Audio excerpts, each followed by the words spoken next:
En grandissant, nous n'étions pas riches, mais nous étions heureux. Je suis Tiffany, l'aînée des 3 sœurs de notre famille.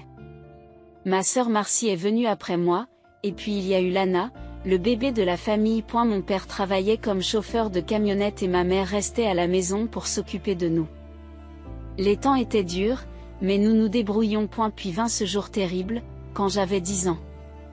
Je me souviens encore de tous les détails, des policiers à notre porte, du visage de ma mère qui s'effondrait lorsqu'il lui parlait de l'accident. La camionnette de papa s'était écrasée, et comme ça, il n'était plus là. Notre monde entier a changé en un instant. Il faut que je trouve un travail, a dit maman à travers ses larmes cette nuit-là, alors qu'elle pensait que nous étions endormis. Je suis restée dans le couloir à l'écouter sangloter. Et la semaine suivante, elle a commencé à travailler comme vendeuse dans la quincaillerie locale. Ce n'était pas grand-chose, mais c'était tout ce qu'elle avait pu trouver en si peu de temps. À partir de ce jour, j'ai dû prendre les choses en main. Être l'aîné signifiait assumer des responsabilités que je n'aurais jamais pensé avoir à l'âge de 10 ans. Pendant que maman travaillait de longues heures au magasin, j'ai appris à préparer des repas simples, à aider mes sœurs à faire leurs devoirs et à tenir la maison. Mais les factures s'accumulaient. Lorsque j'ai eu 16 ans, il était clair que nous avions besoin de plus de revenus. J'ai trouvé un emploi à temps partiel dans un café local, après l'école et le week-end. Le salaire n'était pas très élevé, mais chaque dollar comptait. C'est au cours d'un de nos rares dîners en famille que maman nous a annoncé la nouvelle de l'université. Elle nous a toutes regardées, le visage fatigué et usé. Les filles. Je dois être honnête avec vous. Je ne pourrai pas payer vos frais d'inscription à l'université. Vous devrez vous débrouiller toute seule. Cette annonce nous a frappés de plein fouet, mais elle a aussi allumé un feu en moi. J'ai commencé à étudier comme si ma vie en dépendait, car d'une certaine manière, c'était le cas.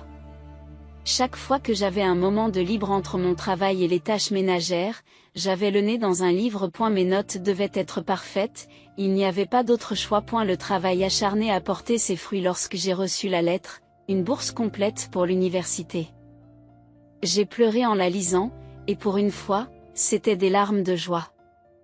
Maman m'a serré si fort dans ses bras que j'avais du mal à respirer. Les choses se sont passées différemment pour mes sœurs.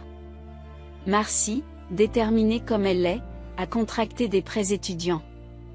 Elle a réussi à obtenir son diplôme. Mais je savais que ces prêts lui pèseraient sur la tête pendant des années. Lana a pris un chemin complètement différent. À 18 ans, elle est entrée directement sur le marché du travail. Entrer à l'université avec une bourse complète n'était que le début. J'ai vite appris que les livres et les frais de scolarité n'étaient pas les seules dépenses dont je devais me préoccuper. Je partageais un petit appartement avec 2 autres étudiantes, Sarah et Rachel, afin de diviser le loyer en 3. Comment fais-tu pour travailler autant tout en gardant de bonnes notes ? Demandait Sarah en me regardant partir en vitesse pour un nouveau service au café du campus. Et la vérité, c'est que je dors à peine. Entre les cours, les études et le travail à chaque heure, mes journées étaient bien remplies. Mais je n'avais pas le choix, il fallait payer le loyer et ma famille avait encore besoin d'aide. Maman, je t'envoie de l'argent pour les factures, disais-je lors de nos appels téléphoniques hebdomadaires. Connaissant déjà sa réponse. Tiffany, chérie, tu devrais le garder pour toi, protestait-elle, mais je pouvais entendre le soulagement dans sa voix. Chaque mois, j'envoyais ce que je pouvais épargner, me laissant parfois juste de quoi acheter des nouilles ramen et du café. Après l'obtention de mon diplôme, les choses ont commencé à s'améliorer. J'ai trouvé un emploi dans une société de marketing et c'est là que j'ai rencontré David. Au début, il était le type qui semblait toujours prendre un café en même temps que moi dans la salle de repos. Même avec un bon travail et une relation grandissante avec David, je n'ai jamais cessé d'aider ma famille.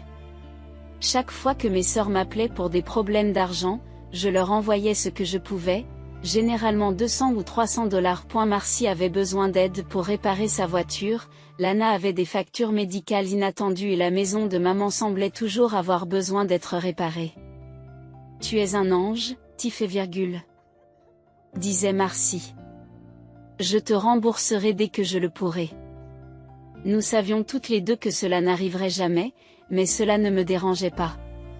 J'étais enfin en mesure d'aider, et cela me faisait du bien. Lorsque David m'a demandé en mariage le jour de mon 25e anniversaire, tout semblait parfait.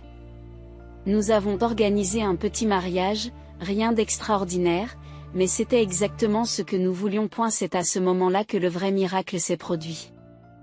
Un jour, David m'a appelé, « Chérie, il faut que tu voies cet appartement.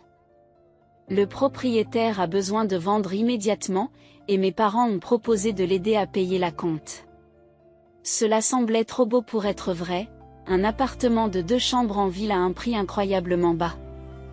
Le propriétaire déménageait à l'étranger et devait vendre rapidement. Avec l'aide des parents de David, nous avons réussi à l'acheter. J'étais très excitée à l'idée de partager la nouvelle avec ma famille. Je pensais qu'il serait heureux pour nous, mais je me trompais complètement.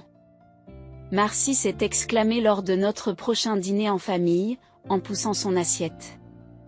Il y a des gens à qui tout est donné. Oui, renchérit Lana.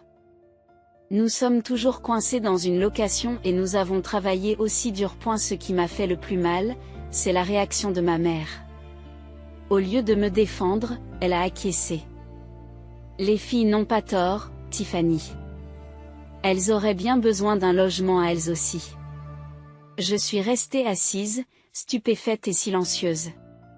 Toutes ces années passées à les aider, à leur envoyer de l'argent, à les soutenir du mieux que je pouvais, j'avais l'impression que tout cela n'avait aucune importance. Ils ne voyaient pas les bourses pour lesquelles j'avais travaillé, les longues heures que j'avais passées, les sacrifices que j'avais faits.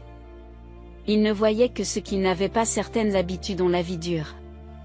Depuis l'université, j'avais cette petite tradition d'acheter des billets de loterie avant les vacances. Cela a commencé pendant ma première année, lorsque j'étais particulièrement fauchée et que je rêvais de pouvoir acheter de vrais cadeaux de Noël à ma famille au lieu des cadeaux faits à la main que je leur offrais. Ce Noël n'était pas différent. En rentrant du travail, je me suis arrêtée à mon magasin habituel, j'ai acheté mon billet et je l'ai glissé dans mon sac à main, comme je l'avais fait un nombre incalculable de fois auparavant. Je n'ai vérifié les numéros que 3 jours après le tirage. J'étais assise à la table de notre cuisine, en train de siroter un café et de parcourir distraitement le site web de la loterie sur mon téléphone. Puis j'ai vu les numéros. Je les ai vérifiés à nouveau. Et encore. Ma main s'est mise à trembler si fort que j'ai failli renverser mon café. « David !» ai-je crié. « David, viens ici !» Et elle est arrivée en courant de la chambre, encore en pyjama. « Qu'est-ce qu'il y a ? Tu vas bien ?» Je n'arrivais pas à parler. Je lui ai tendu mon téléphone et le billet. Il a regardé plusieurs fois entre les deux, ses yeux s'agrandissant à chaque fois. « Putain de merde !» a-t-il chuchoté. « Tiff, c'est 400 000 $. » Nous sommes restés assis dans un silence stupéfait pendant ce qui nous a semblé être des heures. Finalement, David a repris la parole. « Nous devrions fêter ça. Devrions-nous appeler ta famille ? Ta mère serait… » Non, le mot est sorti plus fort que je ne l'avais prévu. J'ai senti les larmes monter à mes yeux. Nous ne pouvons pas leur dire. S'ils le découvrent, ils voudront tout. Ils m'en veulent déjà d'avoir un appartement. Tu imagines ce qu'ils diraient à ce sujet ? Un sentiment de culpabilité m'envahit en pensant à Marcy qui doit encore rembourser ses prêts étudiants. Peut-être devrais-je l'aider ? Mais je me suis souvenu de ses commentaires amers sur notre appartement et du fait que maman avait pris sa défense. Non, si je leur donnais quelque chose, ce ne serait jamais assez. Ils en redemanderaient jusqu'à ce qu'il ne reste plus rien. « Qu'est-ce que tu veux en faire ?» demanda David avec douceur, me tirant de mes pensées. Je me suis essuyé les yeux et j'ai pris une grande inspiration. « Je veux acheter une maison. Une vraie maison en dehors de la ville. Quelque chose avec un jardin où nos enfants pourront jouer un jour. Mais tu dois me promettre quelque chose, dis-je en lui serrant la main. Tu ne dois parler à personne de l'argent. Ni à tes parents, ni à tes amis, et surtout pas à ma famille. S'ils le découvrent, ils ne le feront pas, m'a-t-il assuré. Ce n'est pas moi qui le leur dirai. Mais qu'est-ce qu'on va leur dire à propos de la maison? Nous trouverons une solution. Une hypothèque, l'aide de tes parents, tout sauf la vérité. Je sais que ça a l'air terrible, de leur cacher ce secret, mais je plaisante. Je me suis interrompu, incapable de terminer. Il n'y avait pas d'autre solution, il fallait que je parle de la maison à ma famille. Le fait de vivre dans la même ville signifiait qu'ils finiraient par la prendre, et je voulais contrôler la façon dont ils recevraient la nouvelle. J'ai donc invité tout le monde à dîner un soir, en m'inquiétant de leur réaction. Nous avons acheté une maison, ai-je annoncé après le dessert, en essayant de paraître décontracté. C'est un bel endroit à la campagne, à environ 30 minutes d'ici. Le silence qui a suivi était assourdissant. Maman a été la première à prendre la parole. Comment diable as-tu pu te payer une maison? Je m'en suis tenue à l'histoire que David et moi avions préparée. Nous avons obtenu un prêt hypothécaire et les parents de David nous ont aidés à verser l'acompte. Le marché était bon et nous avons fait une bonne affaire. Ça doit être bien d'avoir des beaux-parents qui ont de l'argent, a marmonné Marcy, mais j'ai fait semblant de ne pas l'entendre. En fait, j'ai continué en forçant un sourire. Je voulais vous dire à tous que vous pouvez l'utiliser quand vous voulez, au moins jusqu'à ce que nous déménagions définitivement. C'est un endroit idéal pour s'évader le week-end. Cela a immédiatement changé leur fusil d'épaule.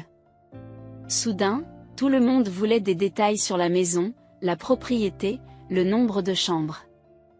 Lana planifiait déjà un week-end avec son petit ami. Et elle s'en est suivi un défilé de membres de la famille qui ont fait le tour de notre maison de campagne.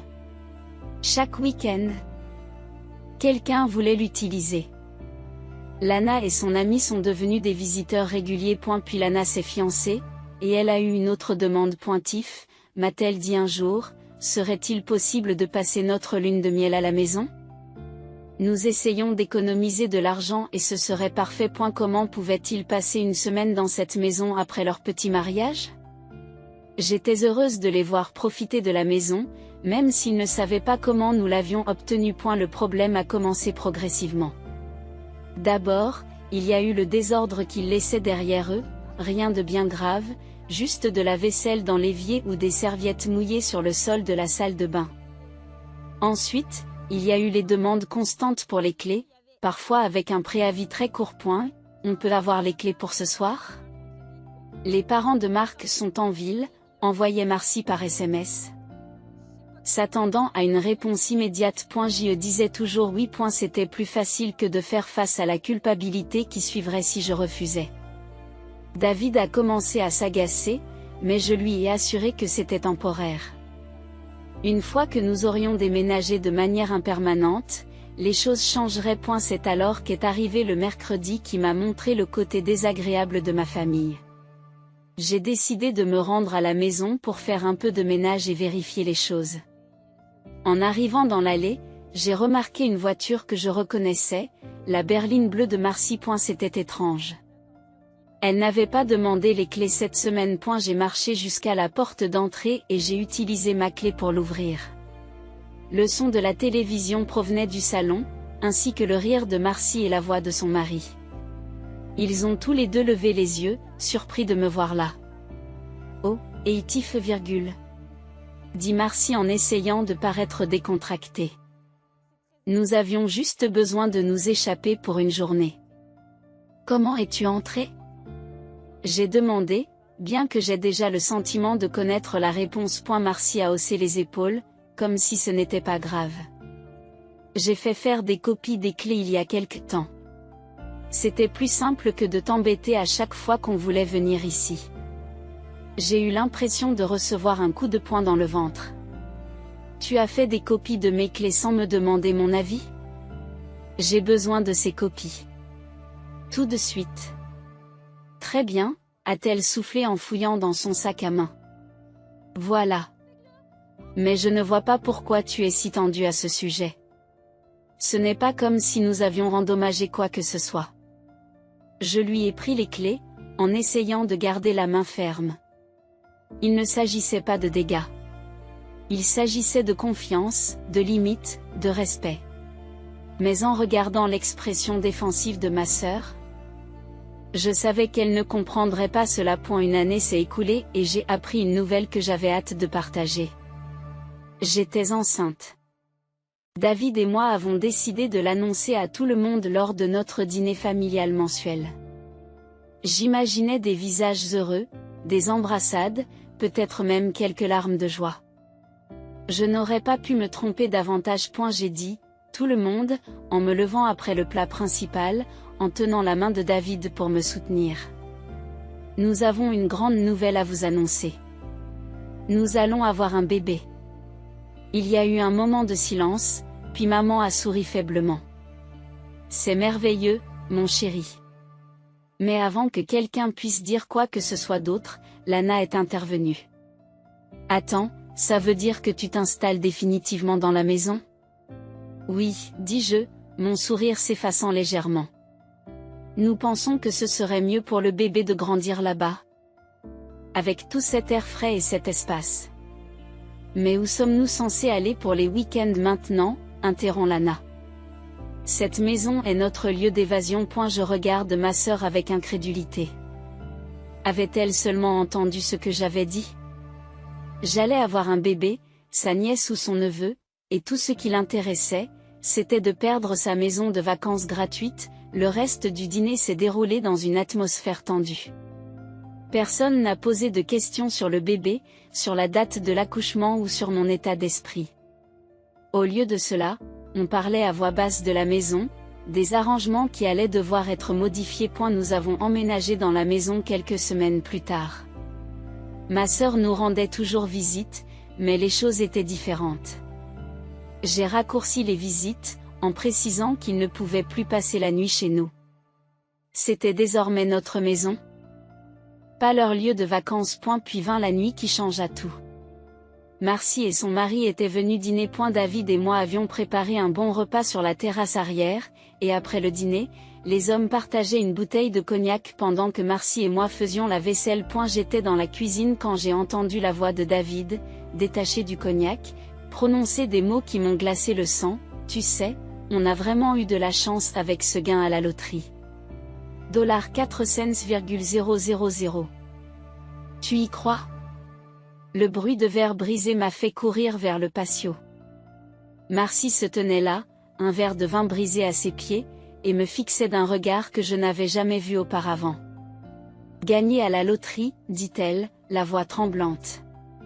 Tu as gagné à la loterie. Le visage de David est devenu pâle lorsqu'il a réalisé ce qu'il avait fait.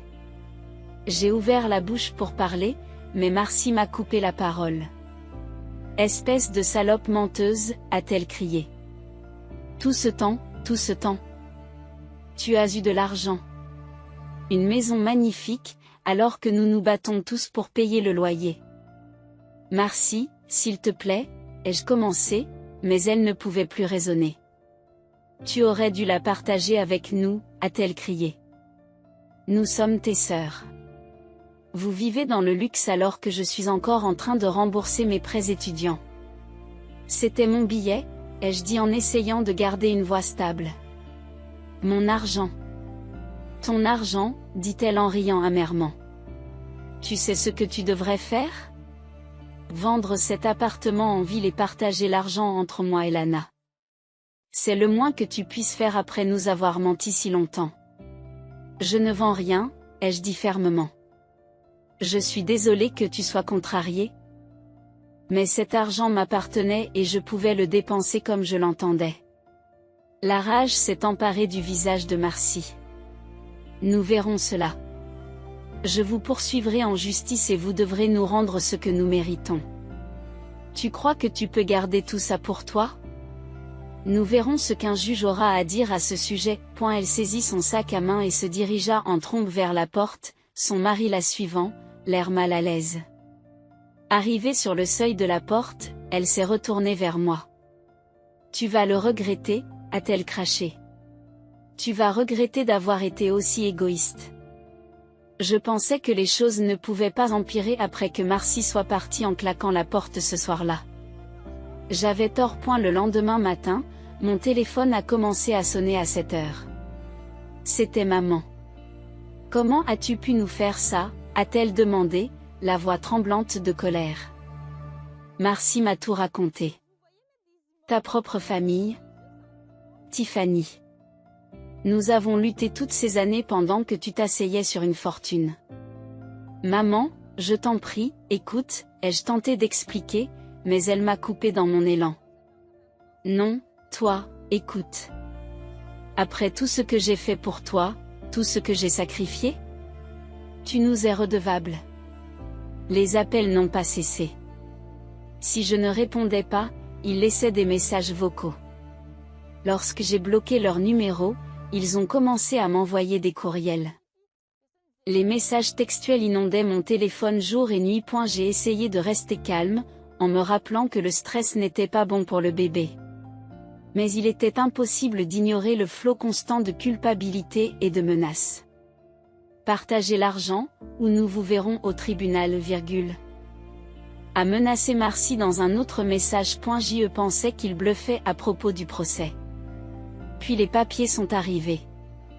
Madame Tiffany Wells est informée par la présence d'une action civile intentée contre elle. David Reid a laissé son visage s'assombrir à chaque mot. Il s'agissait d'un recours collectif. Ma mère me réclamait 300 000 $, ce qu'elle prétendait avoir coûté pour m'élever pendant 18 ans. Son avocat avait tout détaillé, la nourriture, les vêtements, les fournitures scolaires, les soins médicaux, et même le coût de la chambre dans laquelle j'avais dormi. Ils avaient tout calculé jusqu'au dernier dollar. Nous demandons une compensation pour l'éducation et l'entretien des défendeurs de la naissance à l'âge de 18 ans, indiquait froidement le document. Mes deux sœurs s'étaient jointes à l'action en justice, étayant les affirmations de maman par leurs propres déclarations.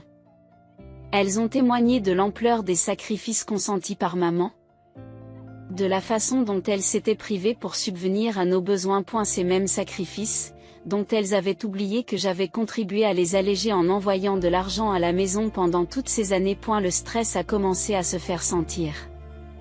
Je n'arrivais plus à dormir. Je n'arrivais pas à manger. Un matin, je me suis réveillée avec de fortes crampes. La douleur ne ressemblait à rien de ce que j'avais ressenti auparavant. Quelque chose ne va pas, ai-je dit à David. Le bébé. Les heures qui ont suivi ont été une succession de salles d'urgence et de médecins inquiets. Le diagnostic était clair, le stress avait mis ma grossesse en danger. J'ai été admise immédiatement. Si vous ne réduisez pas considérablement votre niveau de stress, vous risquez de perdre le bébé, m'a dit gravement le médecin. J'ai passé les 2 semaines suivantes à l'hôpital, alité. Les murs blancs de ma chambre d'hôpital sont devenus mon sanctuaire, loin du chaos créé par ma famille. Un jour, David m'a apporté mon téléphone et je l'ai obligé à le reprendre. Le simple fait de voir les notifications faisait monter ma tension artérielle. Et la bataille juridique a duré des mois. David et moi avons vu nos économies s'envoler, 5 000 $ dépensés en frais d'avocat, et l'affaire se poursuivait. J'étais épuisée par les dépositions, écoutant ma mère détailler toutes les dépenses qu'elle avait engagées pour moi. Mes sœurs ont témoigné de ces sacrifices, me dépeignant comme une fille ingrate qui était devenue riche et avait abandonné sa famille. Elles ont commodément oublié tout l'argent que j'avais envoyé à la maison au fil des ans, toutes les factures que j'avais aidé à payer. Enfin, après ce qui a semblé être des audiences interminables, le juge a rendu sa décision. Le tribunal se prononce en faveur de l'accusé, a-t-il annoncé. Les parents n'ont pas le droit d'exiger une compensation pour l'accomplissement de leurs devoirs parentaux. De plus, les gains de loterie sont la propriété exclusive du détenteur du billet. L'affaire est classée, mais gagner la bataille judiciaire n'a pas mis fin à la guerre. Mes sœurs se sont emparées des médias sociaux, déterminées à détruire ma réputation si elles ne parvenaient pas à obtenir mon argent. Méfiez-vous des membres de votre famille qui prétendent se soucier de vous, mais qui ne se soucient que d'eux-mêmes, a posté Marcy, en prenant soin de mentionner des amis communs. Lana a été encore plus directe, certaines personnes oublient d'où elles viennent une fois qu'elles ont de l'argent. Ils ont tourné le dos à la famille qui les a élevés. Le karma viendra pour les égoïstes. Leurs messages ont été partagés dans les cercles de notre famille élargie. Des cousins à qui je n'avais pas parlé depuis des années se sont mis à commenter, à prendre parti. D'anciens amis du lycée m'ont contacté pour me demander ce qui se passait. L'histoire s'est répandue dans notre petite communauté comme une traînée de poudre. J'étais assise dans notre salon, en train de parcourir un énième message haineux, lorsque David est entré. Il a regardé mon visage et m'a pris le téléphone des mains. Il m'a dit fermement, « Ça suffit. Il faut que ça s'arrête. Nous devons déménager, loin d'ici. Dans un autre état. Un endroit où ils ne peuvent pas nous atteindre. » Il s'est assis à côté de moi. J'ai déjà vérifié auprès de mon entreprise. Je peux être transféré dans n'importe quelle branche. Et tu travailles à distance de toute façon. Mais la maison, l'appartement, protestai-je faiblement. Nous les vendrons, tous les deux. Nous prendrons un nouveau départ ailleurs. Il a pris mes mains dans les siennes. Pensée Y, plus de drame, plus de stress. Juste nous et le bébé. Il avait raison. Dès que mon médecin m'a autorisé à voyager, nous avons mis les 2 propriétés sur le marché. La maison s'est vendue rapidement. Il s'avère que beaucoup de gens rêvent de vivre à la campagne. L'appartement a pris un peu plus de temps, mais nous avons fini par trouver un acheteur. Nous avons mis nos vies dans des cartons, en triant soigneusement ce qu'il fallait garder et ce qu'il fallait laisser derrière nous. Chaque objet que nous avons emballé nous a semblé être un pas de plus vers la liberté. Nous n'avons parlé à personne de notre destination. Ni à mes sœurs, ni à ma mère, ni même à nos amis au début. Nous avons engagé des déménageurs qui ne connaîtraient notre adresse finale que le jour de la livraison. C'était extrême, mais après tout ce qui s'était passé, nous ne pouvions pas risquer que ma famille nous suive. Nous étions installés dans notre nouvelle maison depuis environ un mois lorsque ma tante nous a appelés. Voir son nom sur l'écran de mon téléphone n'a pas déclenché l'anxiété à laquelle je m'étais habituée. Et Sarah a toujours été différente du reste de la famille. Sarah avait toujours été différente du reste de la famille. Comment tu t'installes? Nous avons discuté pendant quelques minutes de la nouvelle maison et du bébé avant que son ton ne devienne sérieux. Je dois te dire quelque chose, dit-elle. Marcy est passée hier. Elle a posé des questions sur toi, elle voulait savoir où tu avais déménagé. Mon cœur a battu la chamade. Qu'est-ce que tu lui as dit? Rien. Je lui ai dit que je ne savais pas, ce qui est vrai, tu ne m'as même pas donné ton adresse exacte. Elle fait une pause. Mais elle m'a demandé de la prévenir si je trouvais quelque chose. Elle avait l'air déterminée. J'ai laissé échapper un souffle que je ne savais pas que j'avais retenu. Merci, tante Sarah, de ne rien lui dire. Oh, chérie, je ne le ferai pas. J'ai vu tout ce qui s'est passé. Ce qu'ils t'ont fait, soupire-t-elle, ce n'est pas juste. Après avoir raccroché. Je suis entrée dans ce qui serait la chambre du bébé. David et moi avions travaillé dessus tous les week-ends, peignant les murs d'un jaune tendre, assemblant les meubles, posant la moquette en peluche dont j'étais tombée amoureuse. Le fauteuil à bascule près de la fenêtre était désormais mon endroit préféré. Assise là, à regarder la chambre d'enfant à moitié terminée, je pensais à Marcy et à ses prêts étudiants. Pendant si longtemps, j'ai porté cette culpabilité, le sentiment que j'aurais dû l'aider, que j'aurais dû partager ma bonne fortune. Mais maintenant, cette culpabilité avait disparu. Tu as fait tes propres choix, Marcy, ai-je murmuré à la salle vide. C'est toi qui as commencé tout ça. C'est toi qui as monté maman contre moi. Tu as préféré l'argent à notre relation. David m'a trouvé là plus tard, en train d'esquisser des idées pour les étagères que nous voulions installer. Regardez ce que j'ai trouvé, me dit-il en me montrant un éléphant en peluche. C'est parfait pour le thème du safari dont nous avons parlé. J'ai souri et lui ai fait de la place pour qu'il se perche sur l'accoudoir du fauteuil à bascule. Nous étions si heureux ici, dans notre nouvelle vie.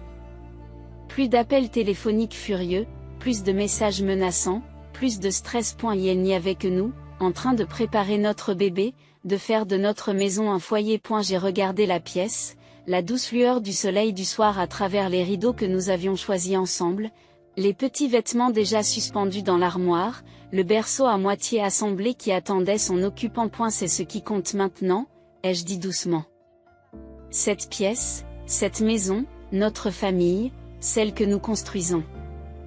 Pas celle que j'ai laissée derrière moi. Le bébé a donné un coup de pied, comme s'il était d'accord, et j'ai ri. D'une certaine manière, mon monde s'était rétréci, plus de réunions de la famille élargie. Plus de relations compliquées à gérer. Mais il s'était aussi infiniment agrandi, rempli de la possibilité de ce qui m'attendait.